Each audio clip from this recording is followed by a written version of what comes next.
Well, hello to all you readers out there. My name is Carole Sperin McCauley. I'm uniquely blessed with three names nobody can spell, but they're on all my books. So Sperin is my father's last name and McCauley is my married name. And so I'm happy to be here and hope to meet more of you in the future. I've written 12 books from large and smaller publishers and a lot of short work in about 200 places, and I've won prizes in 7 contests. I've been a writer since I was 4 years old, and I was started by writing curly U letter to my mother. I didn't know the alphabet yet, but I didn't let that stop me. I was determined to write a letter to her, and I'll mention more about my exciting mother later.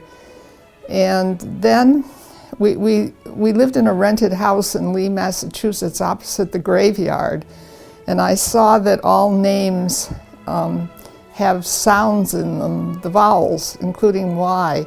So I learned to read the names on the gravestones by asking passersby, including the mourners, how to pronounce the names on the stones, and also my mother, who would take me over there because it was a quiet place for a child to play. And so I learned to read from both the living and the dead there, and there was no preschool then for children, just kindergarten was the only thing in Lee, Massachusetts. So I've been writing my whole life, beginning with curly U's in a letter to my mother. Antioch is the dirty hippie commie school that was so much fun. And because I had good grades, they got me excellent jobs when professional jobs were hard for women to get. I worked for 2 newspapers, Popular Science Monthly magazine in New York, and I got started in medical writing at National Institutes of Health. And then I went to Europe for a year and a half and studied at 2 French universities, and they got me jobs in Europe too. I worked in 2 French families, and then I decided I didn't like the French any more than I had liked the French Canadians, and I'll explain growing up in a large French Canadian family.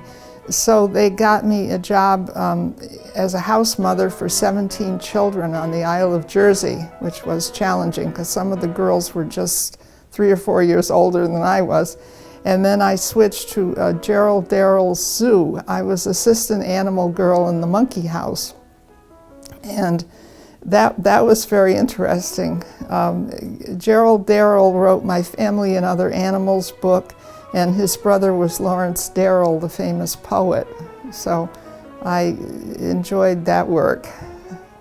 Grit, plus meeting people, agents and editors in Manhattan who wanted projects written, especially nonfiction, plus my happy belief that I have something to say and write that benefits the world, especially women. That as my heroines learn how to lead a better life, my readers can learn too. Plus rebelling, at least and at first mentally, against my repressed old-style French-Canadian childhood in the Berkshire Hills in Massachusetts, where girls were told things like children should be seen and not heard, and girls should have no ideas at all. The other things that were going on there were bullies on the street who would chase me and knock me down against a marble wall, and I still have a big scar on my left knee with dirt from Lee, Massachusetts in it. My mother would not meet me at school because it would mean she'd have to walk up a small hill toward our house, and that would raise her heart rate. So the Berkshires were really exciting at that time, and of course I'm so glad that I've lived long enough that bullying and sexual abuse are now crimes. They never used to be. It was just boys will be boys, and there was apparently nothing you could do about it. Editors who notice my writing and make assignments to me and buy it and publish it in their magazines, and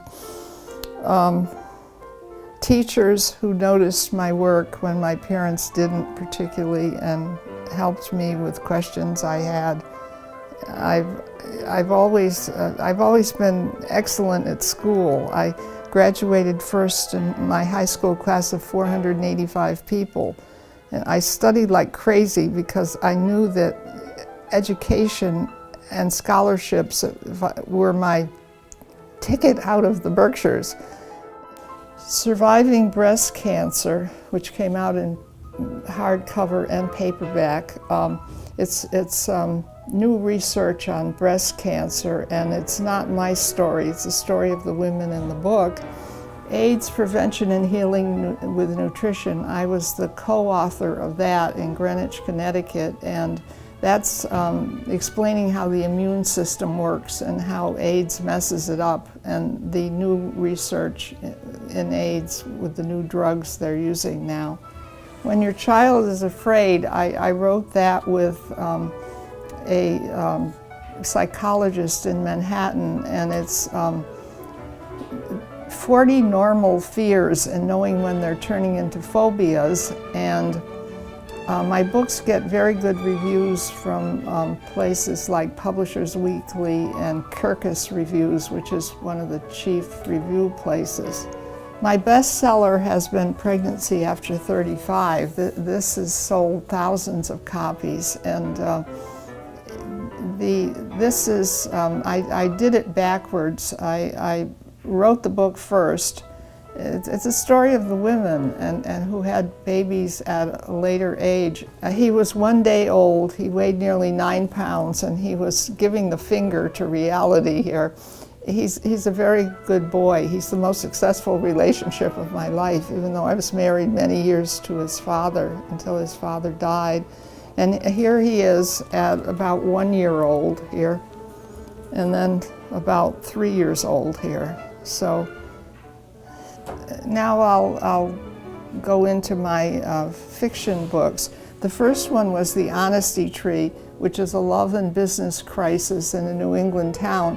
What happens when the town discovers one more fact about some respected businesswomen in a nursery florist business, that they're a lesbian couple. And one of the women runs away to New York, and the narrator is an 11-year-old girl at the beginning, and she follows her to New York and gets her to come back again. So the women get reunited.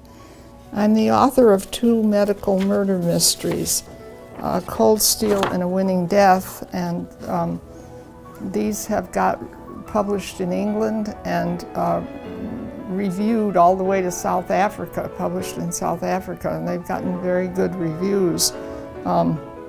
Happen Thing in Travel On was one of my first novels, and it was published in this country by Daughters Inc. in Vermont and in England by Women's Press.